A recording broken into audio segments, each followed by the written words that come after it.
تبي لقي كذا لقي تشندر أوروبا لقي أوروبا بل شيء برزت من بالبرسي مكتبم براجع تو كأنا المصيفي بالبرسا واي أنا نا ما كاكا من بحسي مكتبم بالبرسي مكتبم بل لا بالبرسي لقب باشا ما بسيارك معنها والله تو بربس لقي شش بله. بارتي بله فرمو برو أبو تشوتان أبو تشوتو كردستان بخود باش دزاني يك دنيا شكايتي للايان دادوەرەکانی خۆتان لەلایەن بەرپرسی پۆلیسی زاخۆ لەلایەن چەندین کەس کرایە چۆن نەگیرایە و بە کەیف خۆشی دێ و دەڕواتن و ئەو هەموو تەشیرەش بە خەڵک دەکاتن بە بەرپرسەکانی خۆتانی کردی خۆ بەرپرسانەی بادمیان هەموو پارتینە براجان جنابتان كينا زحمت نبي ئەمن ناوم قادر نادر قادرە قادر نادري أبي دارت من صحافي ما أو دارت من يوناليستم جنابتان أوه بابە دامانە هاوڵاتێکی ئاساییە تو کاریرێک بەرپرسی پارتی وەنیە لە ئەوروپای دەبی بای هەندێک مۆدێرن بی وەنیە هاوڵاتیەک دەبینی لەسەر زادەی ڕەخنە لە بەرپرسەکانی ئەڵمانی دەژیرە وایە یاننا ئەتۆ حزبی کابراایکی ئۆفێندلیجی مادەم وایە کە تەبیعیە ئێستا تو حزبەکەی تو لە ژێردەسەڵاتی تو وابووە بەڵێ یعنی واز بینە لە ژورنالیستی ئەوەیە هاوڵاتێکی ئاسایی تمام كاك قادر تو جنابتان باسي ديمقراطيات دكانو باسي أوروبا دكانو ودلين كلا كردستان حزبي إيوة وحزبي إيوة وحزبي إيوة يكم تشكاك يا بەڵێ خلقي دنگي بإيما داوا خلقي كردستان دنگي ببارتي داوا هوا يك دوام جنابتان لأوروبا دجين ودزاني قانون وياساي هف پیوین و دانستاندن لگل خلقانی ترچونه جنابتان دنگی خلق سجل دکی بی اوه که تو بلی اوه دنگی تو دواتر دوی نیو ساعت دواتر دلی دنگی تو سجل کری بو خلقی اوه کو دبید اوه کاکه هرو روزانه اوه باسی ديمقراطيات دکن و باسی اوه دکن که پارتی بشیالی دکه تو پارتی و کاکه خلقی دنگی با پارتی دایا خلقی سروکی ایمه هل بجارتیه خلکی پرانیه پارلمانی کردستان هل بجارتیه خلکی بجا او کلو گازنده لخلق بکه بلین دنگ با پارتی ندن او دو یه سیم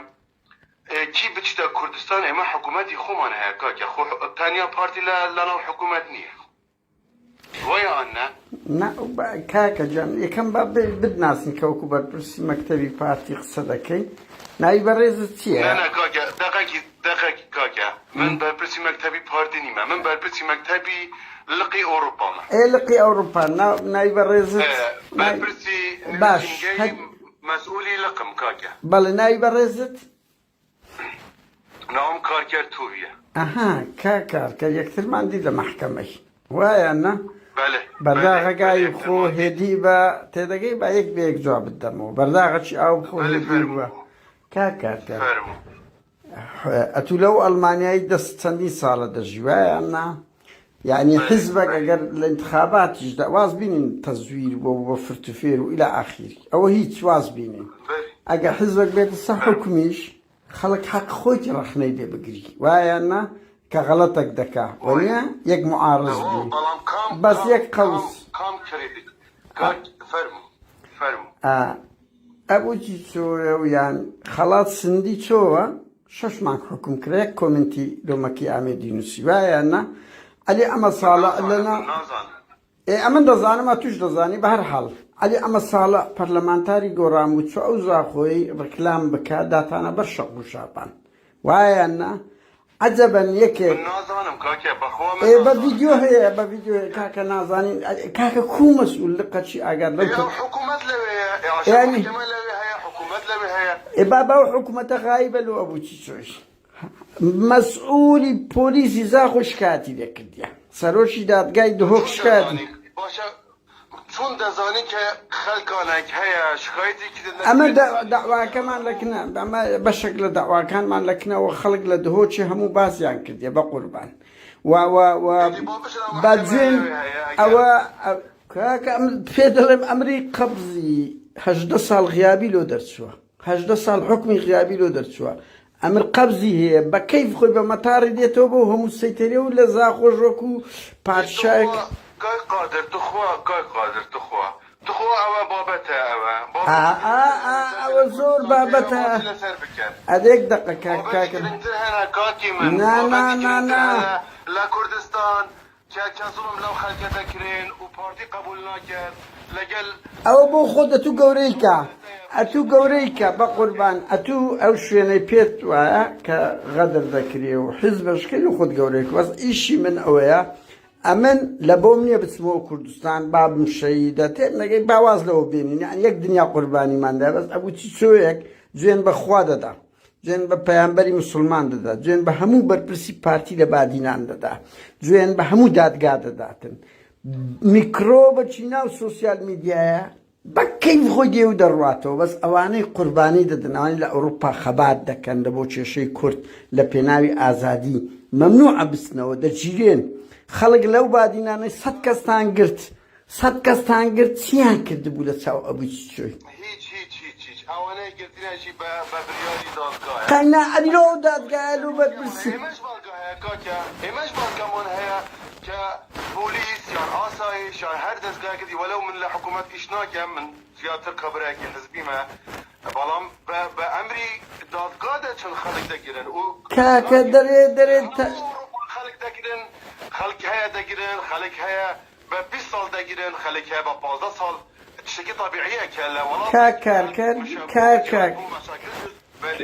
کارکەر سەلەو ئەڵمانەیەت و 20 کەس گیرا گوتیان ئینقلابیان کرد بە بەڵگەوە لەیان گیرا بە چەکەوە گیرا ئەزانی لە کنەنگۆ تاپڕ گیرایە گوایە هەوڵی کۆدەتایاندایە ئەزانی ئەو ڕسمەی بڵاوتان کردەوە ڕۆژ تێم دەگەی خۆپیشاندانێکی لاتزەیە دەرێن سڕی ئەمنی ئەو کرایە ئەزانی شێروانی لە ناو محکەمەی گوتی کاکە بە هەڕەشەی ژنم لێ کرایە ئەگەر ئەمن ئەتراف نەکەم تێم دەگەی ئەوە لە کوێ بووە ڕاستە لە ئەوروپاش دادگا هەیە ئەمن ئەو قسانە دەکەم وەرە شکایەتم لێ بکە باشە بڵێ تەوهین بە پارتی دەکا بزانە هەمووی بە دووکم کاتی من ئەوە حکوومەتێک هەیە لە کوردستان باشە ئەو حکوومەتە لۆ لە بۆ ئەبوو چۆکان نییە لۆ ئەنفالچەکان نییە لۆ لە بۆ دزوو جەردان نییە لۆ بەس لە بۆ خەڵکی ئازادی خواسەیە دیسا من دەڵێم حکوومەتە حکوومەت هەنیا پارتی دیموکراتی کوردستان لەناو نییە وەڵڵا براکەم ئەوە ئێستا یەکێتی ژوازی یعنی لە بادینان ئێوە لێرەی زوڵم دەکەن ئێوە باسی زوڵم ئێوە لێرەی زوڵم دەکەن باشە ئەو هەموو پێشکەوتنەکانی کوردستان ئەو هەموو ئاوادانکردنەوە ئەو هەموو پێشکەوتنە بۆ جارێک ئێوە باس ناکەن وەک جار یەکجار با خەڵکێک بزانین کە ئێوە باسی نەخۆشی و خۆشی دەکەن باسی گەندەڵی دەکەن جارێک باشی پاریش بکەن کاکەر چەند ساڵ لە ئەوروپای ئەتوو چەند ساڵە لە ئەوروپای من لەمێش وەڵاهی لەمێژە من نزیکی 19 ساڵە ئەی باشە قەت ڕۆژێک حزبی دیموکراتی مەسیحی دیتیە ڕکلام لەوە حزبی سۆسیال دیموکرات کە برێ ئەوانە وایە باشیان کردیان نە نه بەڵام حکوومەت پێکەوە پێکهێنرا پێکەوە بەس دێتن ئەگەر پیشیانی نابی دێتن بڵێ وەڵایی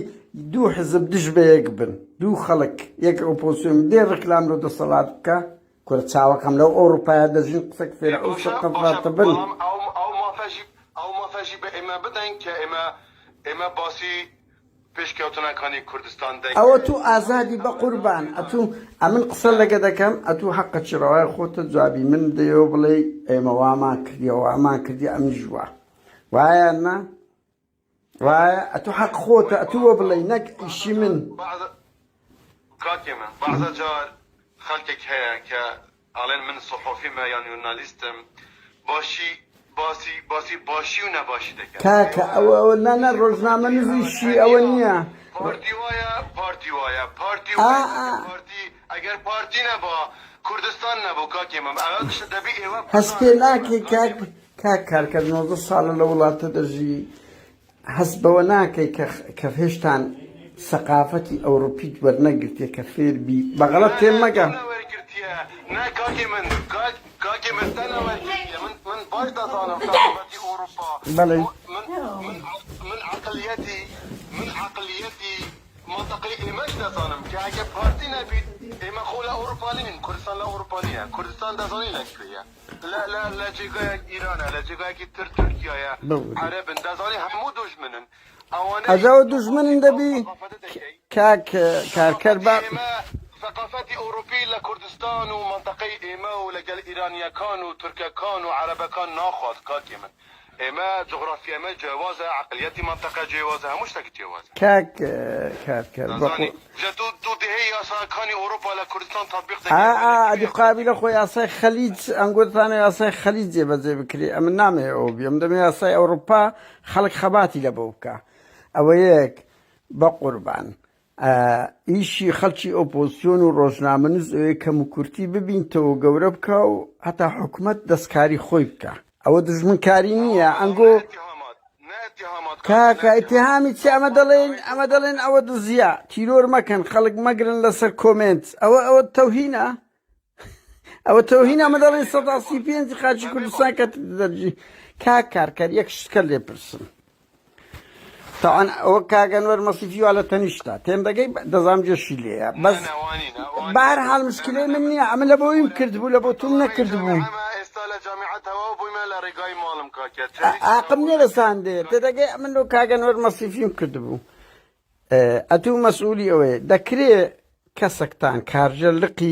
كارجلقي ششي بارتيا كارجلق تم دقي دزانيتش بهزد مصيفي زين بدايكو خشك معم بدا زين بقيمة بدا زيني بازاري أو صفاتي أوانية من جون لنبويا أو صفاتي كاك بهجات جنية جون بكاسك بدات وأو إيش إيماشنية جون بخلق بدين كاك إما خدمات يوم لتدا كاين ليرينا إما هاري كاري خلقي خودا كاين ليرا أوانا مشاكلي هيا لقل أوراقي خو بالي يعني أو إيشينغونيا ونيا أو من نازانم من براستي من كمن هاوريا كان يخود أنا خبات كارن وخدمتي أو ملتنا براستي باشا من أو دنجي بهزتي لقر أو دنجي تبيك وربط دكان باشا شو قادر قاتساق هاك بهزت سوني والله باش ما توزد كوا ألو أما زعما تتسقى هذا شيء أو بلاو دكم أو أزنز ما كارجر لقى أنا كاتشي من أو زمان كارجر لقى شيء باش تخوا مقصي خيرات مكرديتو أو أزنز مدية يا باي لبرلين صار ياخذ برندك جوات أمن لبرلين إيه باش أتلو ديم قوندر لك من لزامي عيبو يا زلمة قوندر شيء أمن يعني أتو كون بعسيت شو تشتو بس بيم نا ناس ما بعسيك أنا ناس ما أتو باش بيش ما قالوا تيام برد زوي مدى أتو فيل جوات أمن يعني تخوا عاسي إنسان داو الشي زلام أوا سلاو أوريان باشن أوا لقر كاك ماشي كاك بيشو كاك قادرينا براو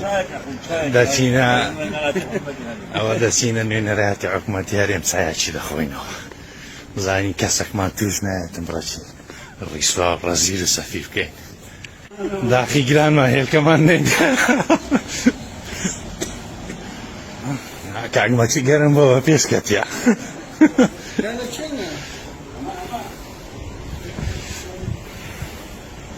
أواني نراتي حكومتي هاريم ديريا KRG زرس شانو ليدا أبصر شو KRG أمش قناة الجزيرة ديريا KRG يا كما هلو شو ديريا كسرين شو له KRG كل شرقنا government software system لا كسرين مداخلة سلامك بكاي مرحباك اللي بكاي شايك أنا جنب أخوي تشرب هذا اسمه مرحباك بكاي مين دقيق والله من هالسنة درنجة ما متنقينا كم كل هذا فالكل بريمت بس بداخل ولا بنامو أمسك زليرين سمايدين تسمدين تا ڕۆژی جمعە دێن هەموو ڕۆژێ يعني إذا كان من بقول رأينا بالروح نانا هێرکەش هێرکەش بەڵهەیە ڕۆژی خۆڵمان من من باسی اویا که تو علی دموکراتیت و نظر باشه اگر استا من بلی من قبول نکم بدلی من نینه دنگ من بلاو بکوه اتو کابرا چی بناوی اتو باز دزانی نه کاچی من اتو برپرسه چی پارتی بناوی پارتی امن باش دزانی ایشی من چیه تازه گوتت برپرسین سینگی لقی ششم تم دقی باش او قید ناکه او شعر و پخشانانه قید ناکه واز لبینه سا تو صفتش رسمی حزبی بالاته نه لو صفت الرسمية اتباز دزاني ايشي من سيا ونيا وباش دزاني لو المانيا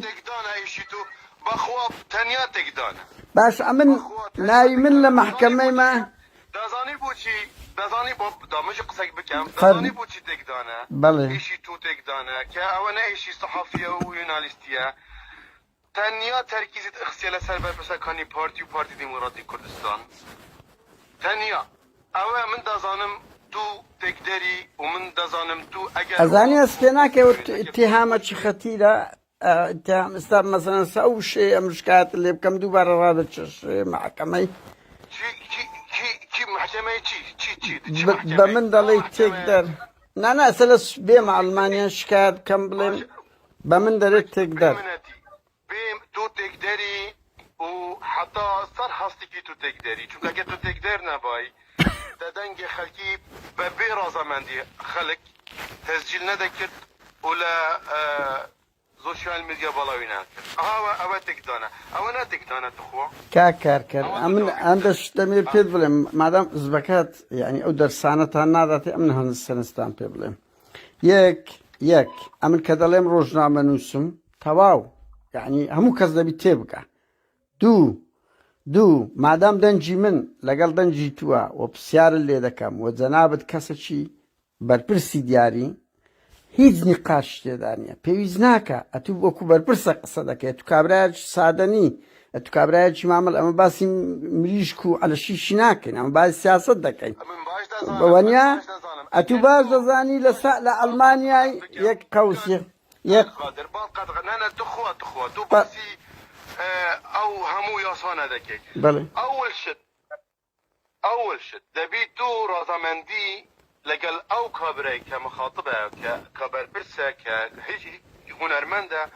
دبي موافقين لي بس نايكن كاكا نايكن كز ناويري بيكا موعدك بسني بلي كاكا من صحافي ما من حدا كم لقلتو تو بيكاوتنا بكم اوت اصلا او سنرشكان و او ياسانا همو اشكان يتر هيش سكنينه كبلم كاكر اتو لألمانيا تلفون دكيو دنگ تسجيل دكيو بابي رازمتي اما لو خلشي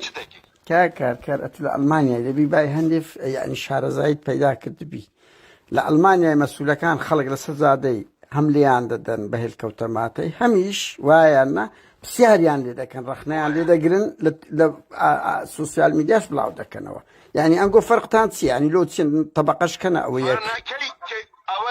كي درسته او تضلي كي درسته هلك بخلق يانجي فيتك بخلق او اخلاق اخلاق لو اوروباي بنزاشس درسته اري والله اري ونقل اوروبيا كان لعصمان هاتينا خاري يعني اوروبيا كان هموشتك تماما درسته بو هذا كان اكسترا الو كاكر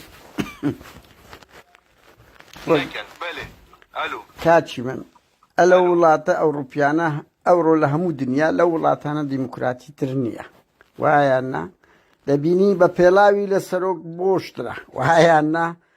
بە هێلکەوتە ماتەی باشە لە یاسای ئەوروپا یەک دقا ئێگە حزبەکەیت و کاچی من ئەگە حزبەکەیت و 32 ساڵە خەڵک ڕەخنە دەگری مزاهرە دەکا ناڕەزایەتی دەرەبڕی هەر لە هەزاران خراپتر بێ گومان خەڵک دەگۆڕێ بەرەو شتت کە دەڕوە وایاننا ئەتوو ئەگەر عەریزەیەک دەدەی خلق إما هل كره هر بجاردنی چو عاریچه همو جاره بله شاوت تصویر دکری هر بجاردنی چو عاریچه أما بديتني توا كاكا بوه لهیچ که کار یک قوس بوه لمنطقه ستا ست خلق دنگ بدا و ستا ستش دنگ بدا تا پارتی لمرگا سوری طبيعية ببور المنطقة هي ستا ست خلق دنگ بدا بوه لدهوچه ليكم انتخابات خلق دنجي دابيتن بزندي و بمردي زياتر بي بوه أو ببي بالجاو قصيدك وزارة طالباني لسه تلفزيوني باسي کرد گوتی بمرديكاني شون دزي او نابو لجماري او وزارة طالباني بخوي باسي کرد او همو من دزاني احتراما عسلها من كاكا بلي رحمتي جلال طالما خولي خوش بابا قصنا كاتشي من بقربان زور عشائري تاوى كم اتو سروق وز يك دقة كاكار كر بهندش كش شارزات كم كاكت لو اوروباي استا سروش امريكا كبيدرين فيرتان دكم حزبكت فير الناقب عم فيرت كم تو فير با الحمد لله اما فير بوينك اي باشا كاكا بس ام بسيارك الليكم كاكا استا ريغن مرديا كباز ذكرت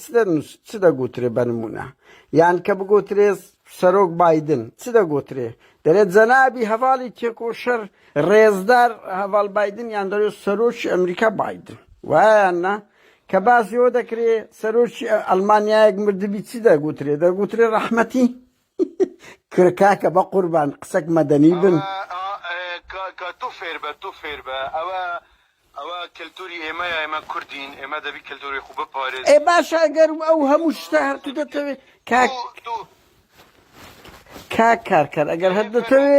هر دتوي لكرد بعقلي كردستان اي باشا لو دينا اوروبا حزبكت حاكمه تم دقي جيانتان خلقتان باش كرديا كالتوري خود بپارزی ای باشه لوده اروپایی ایلو ناتی لزا خوده ها چه داب نشیم اوزن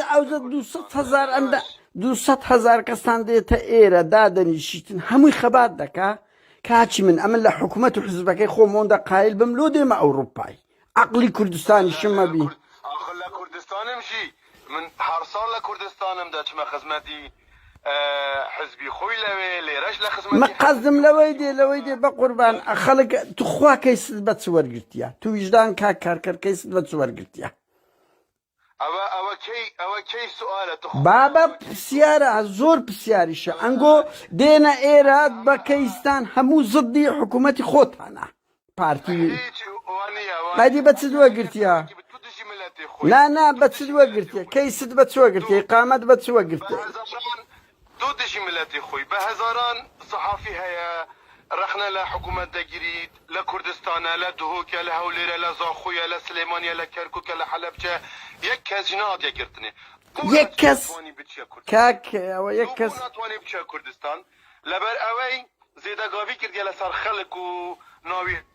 امن وشي ابو تشو جونم بخو پیغمبر دایا امن وكو ابو تشو جونم بهمو مسؤولي امني دایا امن وكو ابو تشو جونم دا چاوتان بهمان عربي كزوريناي خلقي كردستان لقال جنابي سروكيا لقال بارتي ديمقراطي كردستان ايوا ناتوان او هضم بكن بلان بخوا هندي بارتي هبي دهريا ايكي بالكردستاني وبخوص اكي نشو لقيدي بخوص اكي ايشا كيتي او نا ايشا براسي او نا ايشا كار اتلو لداد قايد بانكيش كرابو برخصاتو دنجي خلق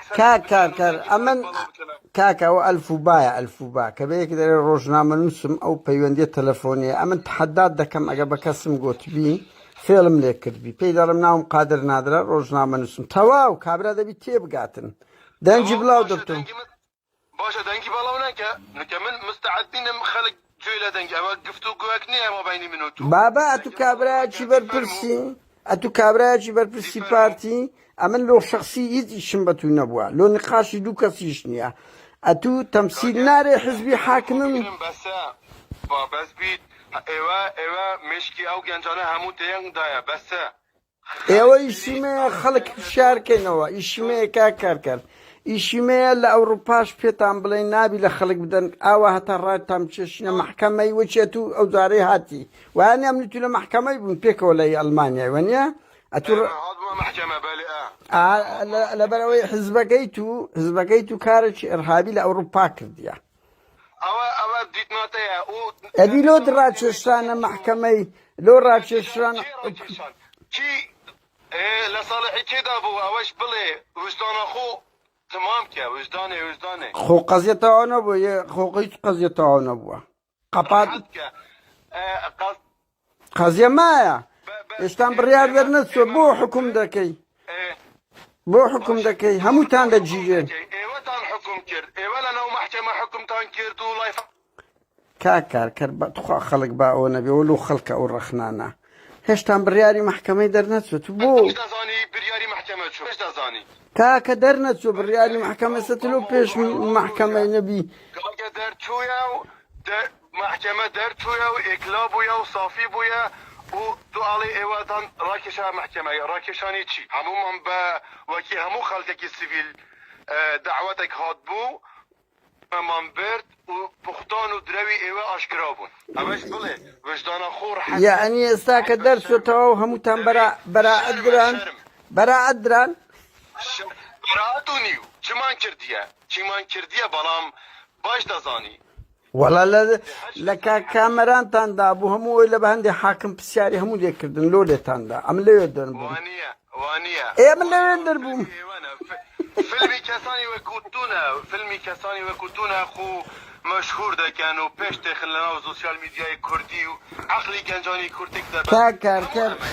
کاکار باشە کو دەکرێت لە ئەڵمانیای 2000 هەوڵتاندا مەکی ئامێدی چیرۆ بکەن لێرە هەوڵتاندان لە ئێمە بدەن باشە کو دەکرێت ئەو ئەدیلۆ پۆلیسی ئەڵمانیا ئێستا چاودێری مەکی دەکا لۆ پۆلیسی سوید چاودێری من دەکا لۆ باشە مشکلەی شەخسیمان لەگە چێ هەیە باشە کاکار باشە ئەمە مشکلەی شەخسیم لەگە چێ هەیە مافیامان لۆ دەنێرن باشە یعنی لۆ تەنسیق لەگە مافیای دەکەن زدیمە دەزانی مشکلەی لەکوێ هەیە لەگەر زمانی خۆی ئەو زمانە مشکلەیەکی گەورەیە لۆ خەڵک ئەوە مشکلەی گەورەیە یعنی مشکلە لەی ئەو زمان درێژە لەگەڵ خەڵک و بێ احترامی و ئەوە مشکلێکی گەورەیە یعنی ئەوە دەبیتەوەی ئەوەی هەوڵی کوشتنمان بدەن ئەمە بە وەسیلێ مەدەنیە ئیش دەکەین ئەنگۆش دەبی ئەوە ئاگات لە ئێوە هەیە کی ئاگات لە ئێوە هەیە ئێمە مژیلی خزمەتی لەگەڵ خەڵکی خۆ بەڵێ لە ڕەبەندی کورد لە ئەوروپا تو چی دەڵێ چتان کردیە کاک تو کی حدا ایک بهت شو لك الجلتة بك تو كي كبس أما بلي باشە یعنی لۆ پۆلیسی ئەڵمانیا و پۆلیسی سوید تحقیق لەگەر ئەو شتانە دەکات لۆ ئەنگۆڕا دەچێشێنە محکەمایی یعنی ئەمە مشکلە ڕاکێشان ڕاخۆستا ئەمە لەوێن دەربووم کە نۆ کەستان بشکاتی لێکرا دەبی بێتە دادگای دوسەیەکتان هاتن لەناو ئەوەتان بوو خۆ بە زۆرم لا طلبة إما هم لا سر إشي خونا تشيبو يعني إذا خولي رواية بقول با قرتنو دح صالزين داك أو هم من ليرينا وهوري كانوا بابا استاوتم بخود بارزاني شر الشق لأوروباي شر هر حالتك بي أو برسالة كتجيري بس راتشانو ونوسيني تومت كأو كارشي سياسي لسا فكر لوانا تاندا خو لبو شخصي نبو ئەدیلۆ دادگای ئەڵمانیای 5 ساڵ خەریکیە و کەیسەی بوو کاکارکە لۆ دادگای ئەڵمانیای بەڵێ فەرموو ئەمە شخصینیە ئەمە تۆ ئەگەر کە تو دەڵێ شخصینیە کاکە من ئەوە بجاری چوارەم پێنجەم دەڵێم ئێوە زکی ئێوە ڕەشە ڕەش بەرامبەر پارتی دیموکراتی کوردستان هەلۆ چێتی شەوا دەدەی هەزم ناکەن ئەوە باشە چێتیشی گۆدەگەن بۆ بەس زڵدی مەنا ئەنگۆ لە حکمن دەبی چەپرەتان لۆ لێ بدریان ڕەخنەتان لێ بگیرێن ئێمە دەبینین ئێمە باش يعني استاتو بابينو سر اوي اتوبر وكبر برسينو سينجي او بارتي دالي انغو خطا لزماني خوت انا بوي مافيا لتان دا بوي هولي كشتن تان دا ونيا دقيقة بربسي مكتبي بارتي جو ابكاكيا من بربسي نيوسينجي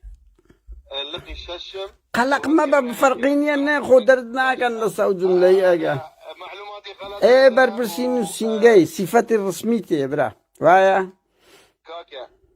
كاكيا من زيادة قصة لقل تراجع براستي كاتم نية ببورة و اگر تو باسی دموکراتیت دکه و نازانم چی من رازینیم که تو دنگی من بلاو بکه و یک با خلق بزنند اگر تو بلاو بکه و که همو او بختانه او دروانه که دلی دموکراتیت و او من موافق نیم دنگی من بلاو بکه و ها او باش بزنه او حق خود لو خود واقصه بكي بس زين تيل شيري خو بكي وخو اشكراك يا ابو خالد ولو تو اشكراي تو كبراكي تقدري براستي يعني براستي شنكو تركيزاته همول سر بارتيا وعندما كاني بارتي باشا شتي جوا دري انغو سر بارتين بويون دجمانن قريشه بكن انغو حكما حزبي رقميه كن اوتوماتيك رخنتان لدجيره دو كار كربا امران رشت بيبلم امنا قبلهم كدور لسويتش كاتم لكو باشا لا تو تشي تشي شكايت التبكي اي باشا اي دا قزم صديق خولا وزيات الاويك دو خو اشكرا بكي بدو بخود بارزاني لاوروبا باش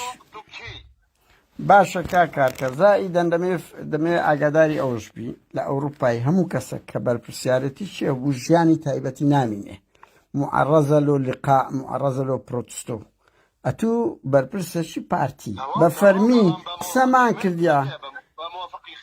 او موافق ما دام دبي مسؤولي حزب هذه خكره خو بهلكو تماتي لي ددري بيناري برخصه دور الراوس اللي ددم كم دقي بروكيا وايش تماطا بخلق دلي او تو او نمونانا زور زعيم بخوا براكم ببيد توشتان بين لي تاندين وكلش مان داينا ديمقراطيتها كار انغو خلق تيرور ده كان بقربان انغو خلق تيرور ده كان صدان كسنه بعدين تيرور كدي اما بين او بري خلق بيل كي لي جاينا لا خدمتي خلق ما زرت نكريا بارتي باشا ثانيه خدمتي او ملاتك كريا او ولاطه باريستيا شهيدي دايا بهزار كره شهيد باب شي مداجي خو باو شي مسؤول بارزاني نيده بقربان خو باو شي تو نيده بقربان برو او خلقاني قرب شهيد ياندا همو ويران برو خلشي انفال وهلب كره بارتي تكا كامل هوليره بون بارتي لشورشي او زار 100 شهيدين نبو هوليره بقربان او تم زاد رس خلق دكي باو كدا شي ما جيلا وكج بله لا لو جاري لهوليره لعفتها وشش لبو كاتش من لعفتها وشش لبو اوي بارتي كمتري شهيديه ولا منطقه هوليري ودشت هوليري اما لا هوليري بوما اما نازم بعدينان ميزو شاهده كاكا او جاي قصيت هناك كار بقول بعضهم زادر سخلق مكان او انفال وهلب زي همو بكشكان تان لبرانبريان دانايا سن بأسي تانقرتيا همو او ملتا همو شون سن مسؤولي بأسي اواني كخلتشان شهيد كردية سن تان خصة الزندان همو انفال تشيو امنو استخباراتك كان لنا وانقو بيشتينا تم زادر سخلق دكان داجی کرد 135 خاچی بادینانی داجی کردیت انگوی دستان راچشه 15 به پیش سپای داجی کردی ترک کردینا چم زاد رسا ایمه دکن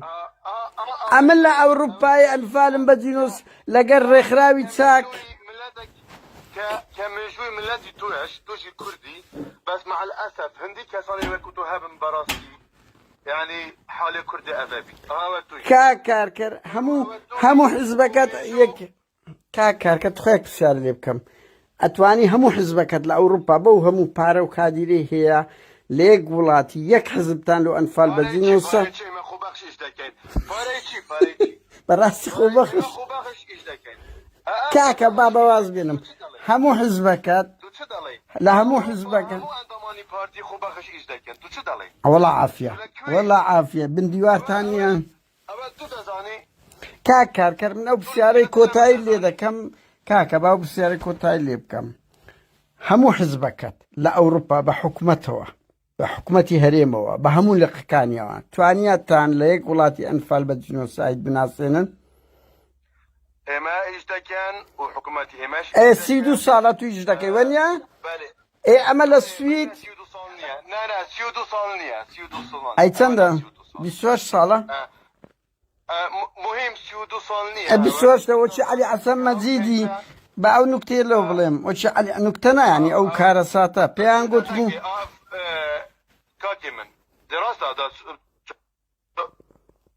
فەرموو کاک ئیش بەڵێ و مشكلة أوايا يعني علينا أوا 32 سالة حكومتي هي أوا 32 سالة أوا 32 سالة بارتي نظام شيء فلا أنا كتاكا لهمو جهان قيراني هي مشاكل لهمو ولا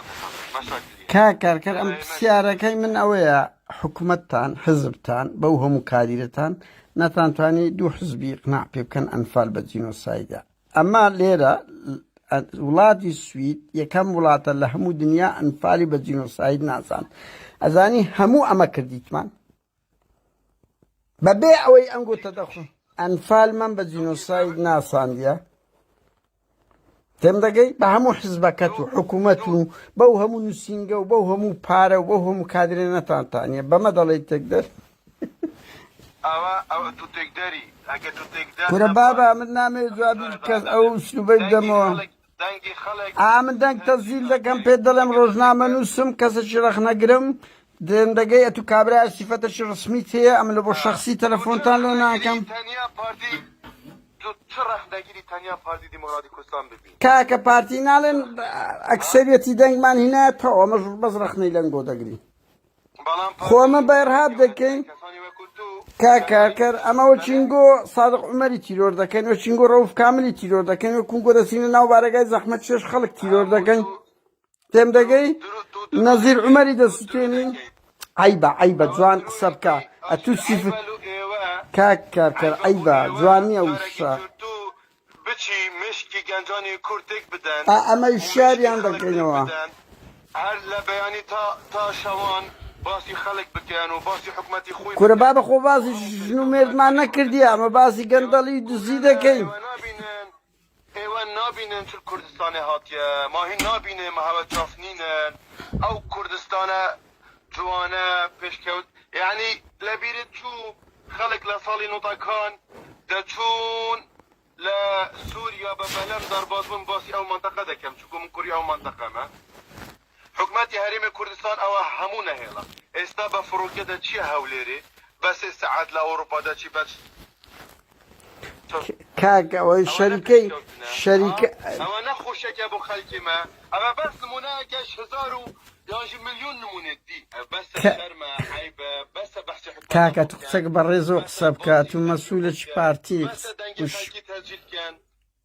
ئەبەدە ده پرسیارکردن تو هەر بەشی دوایی سوالە دفاع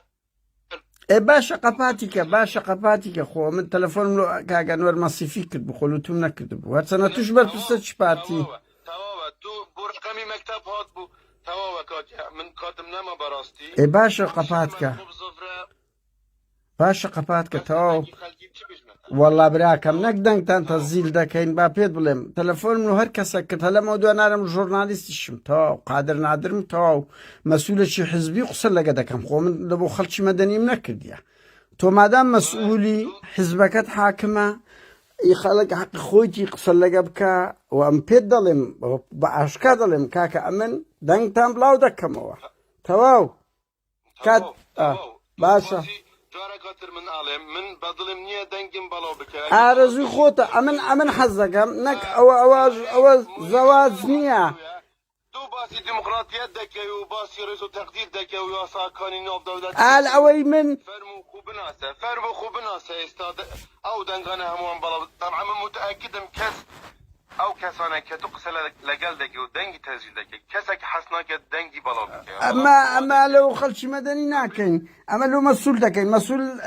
لە حزب ئەسەر مەسوولی تو لە پارتی زیاتر ئەو پەڕی لە بۆ میدیایە چیکە قسە دەکە قسە ناکەن کاکە خەڵکە خۆیتی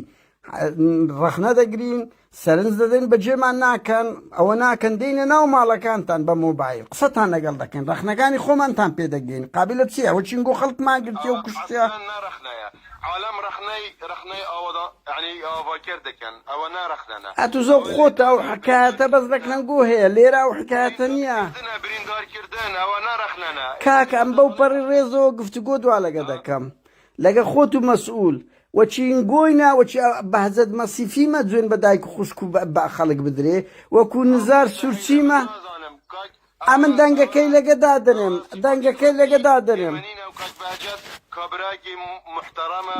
بەڵێ دەنگەکەی لەگەڵی دادنم ئەو محتەرەمەی دادنم تخوا بە کاک بەهزەتی بڵێ وەخت خول و پێشمەگە تویان برچ لە مەسیفی ئەمە پرسیارە لێ دەکەم خۆی ئیهانەی چییە و قابلەوە کۆ بچی چۆی جوێنم کردایە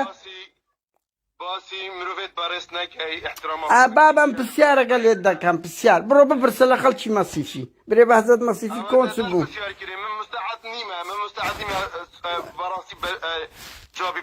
باشە کاکە جوان کاکە باشە